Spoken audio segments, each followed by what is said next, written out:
So mga idol, pag-usapan muna natin ngayon kung gaano nga ba kalaki ang kikitain sa magiging laban nga po ni Casimero Cuadro Alas at Naoya Inoue, at ang kagustuhan ni Mayweather na maikasa ito ngayon 2024. And bago natin yung pag-usapan mga kaibigan ko, palike and subscribe po muna and pahit na rin po ng notification bell. Maraming salamat po. Mga kaibigan, ginagawa na po ng Amerika ng World Boxing Organization ng paraan para hindi na po makatanggi etong kampo ni Naoya Inoue. Ngayon po kasi meron ng mga nag-sponsor, mga kilalang bilyonaryo kasama po si Mayweather, handang maglaan ng $1,000,000 po para lamang matuloy ang laban ni Casimero at ni Naoya Inoue. Kahit itong si Casimero, nakita nyo naman na maya't mayaw halos araw-araw nagpo-post ito ng pagpaparinig kay Naoya Inoue.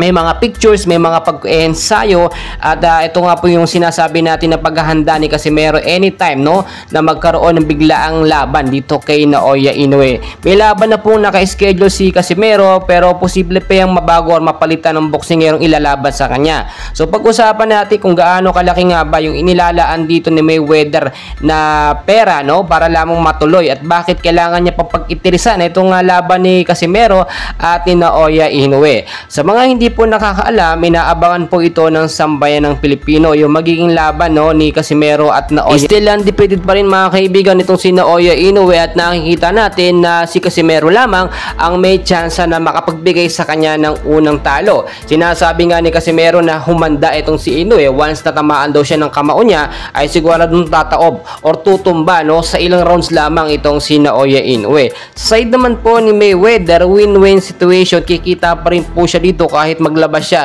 almost 15 to 30 million US dollar dahil babalik po sa kanya yan. Kapag ganitong mga laban po kasi talagang ini-sponsoran po ito ng milyon-milyon ng mga kilalang mga bilyonaryo na walang magawa sa kanilang pera at alam naman natin isa na po dyan si Mayweather, nakilala bilang isang bigating boxing promoter, at kung titignan po ninyo malaki naman talaga yung tsansa ni Casimero, kaya hindi po nag-aaksaya ng pera hindi nagwawaldas basta-basta ng pera si Mayweather. Kung bakit nga ba gusto niyang maikasa itong laban ito. Bukod pa po dyan, ayon din sa ating mga nakuhang update, interesado talaga itong si Mayweather na makuhang bata-bata etong si Casimero. Bakit kamo?